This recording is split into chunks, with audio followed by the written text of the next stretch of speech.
Usai putusan MK, Prabowo ternyata kebelet segera dilantik jadi presiden. Ini alasannya. Dilansir dari suara.com. Prabowo Subianto ternyata tak sabar untuk melaksanakan program kerja setelah dirinya dilantik menjadi presiden dan Gibran Rakabuming Raka sebagai wakil presiden. Program kerja itu menjadi fokus Prabowo saat ini begitu Mahkamah Konstitusi atau MK mengeluarkan putusan menolak gugatan kubu Anies Baswedan dan Caimin Amin dan kubu Ganjar Pranowo Mahfud MD. Konsentrasi Pak Prabowo setelah ini adalah bagaimana secepatnya melaksanakan program kerja yang disampaikan dalam berbagai macam pidatonya dalam kampanye. Konsentrasi Pak Prabowo setelah ini adalah bagaimana secepatnya melaksanakan program kerja yang disampaikan dalam pidatonya dalam kampanye. Kata Wakil Ketua TKN Prabowo Gibran Ahmad Muzani di Media Center TKN Jakarta Selatan, Senin 22 April 2024. Muzani menyampaikan, sebagai Presiden dan Wapres terpilih, Prabowo dan Gibran ke depan akan menjadi Presiden dan Wapres bagi seluruh rakyat Indonesia, baik yang memilih maupun tidak memilih. Kita akan bersatu sebagai bangsa, kita akan bergotong royong sebagai bangsa, dan kita akan menatap masa depan sebagai bangsa. Kita akan bersama-sama berjuang untuk membangun bangsa yang lebih baik.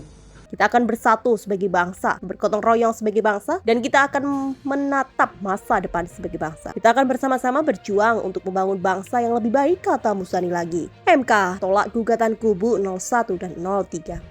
Amar putusan mengadili dalam eksepsi, menolak eksepsi termohon dan pihak terkait untuk seluruhnya. Dalam pokok permohonan, menolak permohonan pemohon untuk seluruhnya.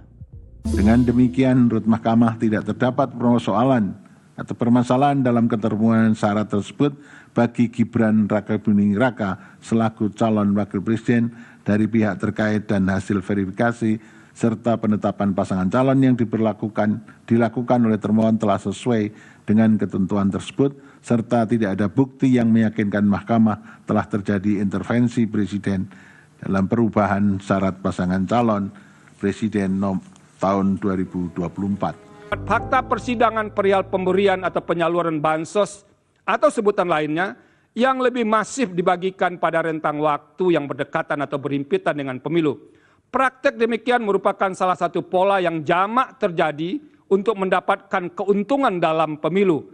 Keterlibatan beberapa menteri aktif yang menjadi tim kampanye dalam membagi bansos terasosiasi dengan jabatan presiden secara langsung maupun tidak langsung sebagai pemberi bansos memunculkan atau setidaknya berpotensi atas adanya konflik kepentingan dengan pasangan calon. Bawaslu secara formal telah melakukan tindakan pencegahan dengan surat Ketua Bawaslu nomor 779 dan seterusnya 2023 dan surat Ketua Bawaslu nomor 810 dan seterusnya 2023 bertanggal 12 November 2023. Surat tersebut pada pokoknya berisi himbauan netralitas pegawai ASN, kampanye oleh pejabat dan seterusnya. Persoalannya adalah bagaimana jika surat Bawaslu tersebut diabaikan dalam penyelenggaraan pemilu presiden dan wakil presiden 2024 sebagaimana yang terjadi di beberapa daerah.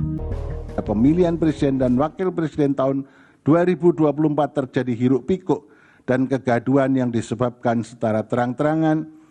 Presiden dan aparaturnya bersifat tidak netral, bahkan mendukung pasangan calon presiden tertentu.